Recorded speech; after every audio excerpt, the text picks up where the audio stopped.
So the type 4 loves the holy idea of holy source or sacredness.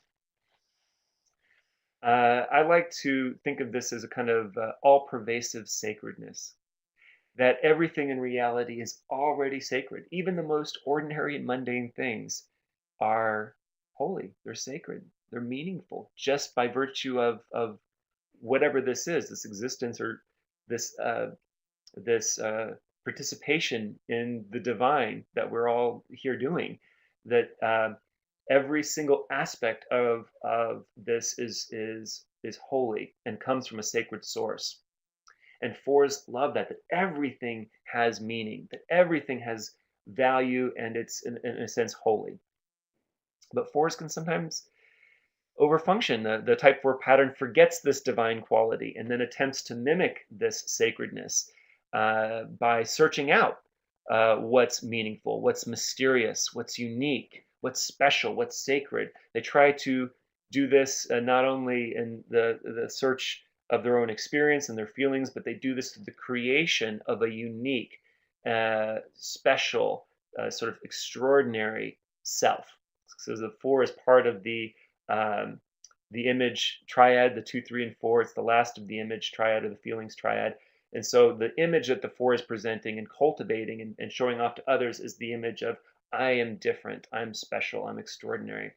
And so they do this through cognitive habits like differentiating themselves. You'll talk to a 4 and say, well, it sounds like your experience is this. And the 4 will, well, not quite that. You didn't quite get me. It's a little more unique than that. That's not quite the whole story. They can sometimes really go into a place of lack and a place of melancholy, a place of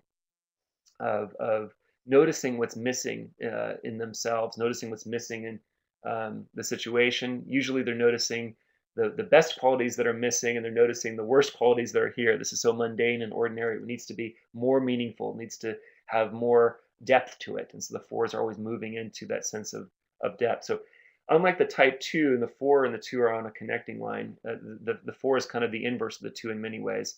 The type 2 is saying, I have no needs, let me help you.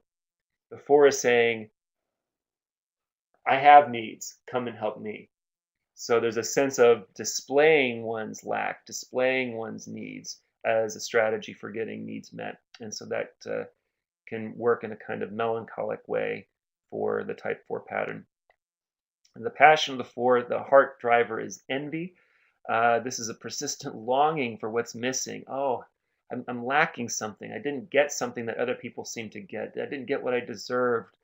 There's a love that's out there that I still haven't been able to fulfill. And once I get that romantic relationship or that meaningful work, then I'll really truly be whole and fulfilled again. So there's always something missing, this kind of yearning for what's missing and a kind of compulsion to compare. Oh, that person has this quality and I don't have it, and how can I, bring that quality into myself in some way? And the virtue of the 4 is equanimity.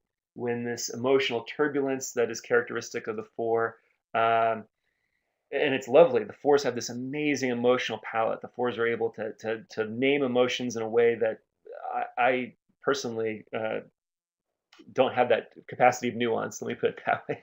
Like I just like to say that the 4s have the full box of crayons. I've got like the 8 color pack, and they've got the 64 pack or the 124 pack or whatever it is, and they're able to color in their emotions in all of these great shades. Um, but they can be kind of moody and emotional and turn on a dime with these emotions and be caught up in this swirl of emotions. And so the virtue of the 4 is this sense of like, ah,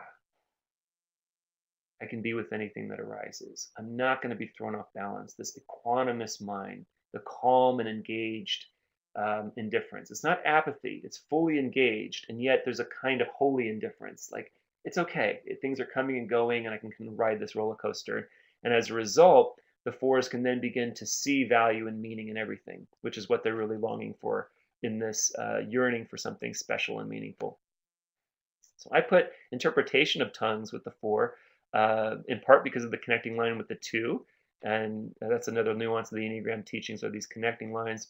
2s are speaking in tongues, 4s are interpreting tongues. And so what's the interpretation of tongues? It's rendering intelligible the hidden meanings of the gift of various tongues.